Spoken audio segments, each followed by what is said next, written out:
salaamaaleykum dal leen a jàmm ci Deva Dakar tey dañoo ñëw pour ñu waxtaan ci mbir moo xamante ne daf ñoo ñoom nit ñëpp bu di sécurité bu war a am ci sunuy kër yi suñu déggee ci liy jëm ci wàllum sàcc wala agression dañuy jàpp ci lu bari ci ñeneen ñi lay dal waaye image yi ma leen nar woon nii tey daf leen ñu prouver le contraire lu ñu may loolu ay image de caméra de surveillance caméra bi filmé na mbir mu yéeme dañ ciy gis ñaari ponkal yu nekk ci ab salon di sàcc ba écran plat nañu dem seetaale vidéo bi ginnaaw loolu nag dinañ ci def ay jàngat pour que lu mel noonu bañ leen a dal ak ay solution yu concret balaa loolu ñoo ngi leen di ñaan ngeen abonné wu ngeen like vidéo bi te ngeen partagé ko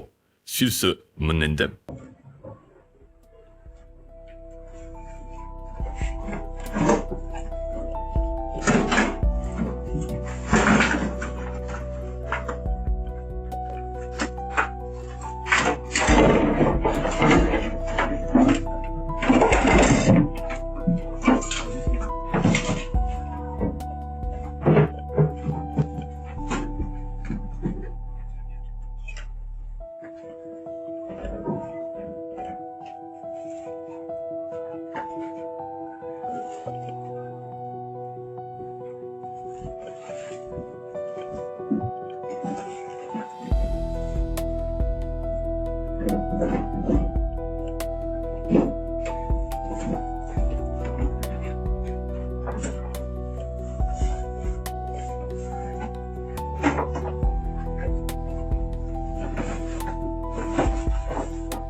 Comme niñ ko gisandoowee mbir mi yéeme na trop gars yi en moins de 2 minutes dugg nañ ci salon bi daal di jël téléviseur daal di gën a dem gis anam boo ñu procédé loolu nag dinañu jàngal lu bëri ci seeni pexe bi ci njëkk mooy lii di repérage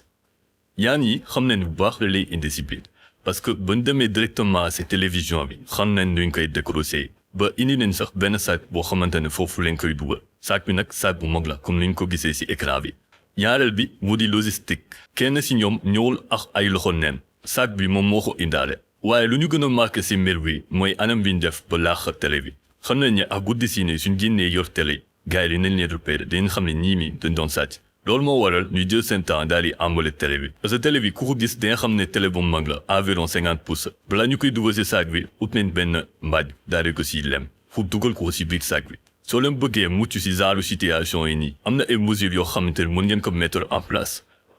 bi ci njëkk mooy soo leen dem bay investir ci ay caméra de surveillance fekkale na am ay caméra yoo xamante ne leen nañ parce que loolu dina leen mën a permettre ngeen mën a identifier képp koo xamante ne dafa dugg seen biir kër te it am na ay caméra de surveillance yoo xamante ne dafay am ay lampe LED yu leen di permettre képp koo xamante ne dafa dugg mu mën koo gis mu xam ne ay caméra ñu ngi koy filmer beneen bi ci topp moo di soo leen amee téléviseur utiliser na ay support mural yoo xamante ne dafay jëfee dindi comme ça gars yi suñu ñëwee pour jëm koo dindi dina métti ci ñoom balaa ñu ci jot loolu peut-être mën na leen a may temps pour ngeen mën a alerter wu que ne am nañu dugg seen biir salon de support yooyu pour la plupart pour nga mën koo dindi il faut nga am tournevis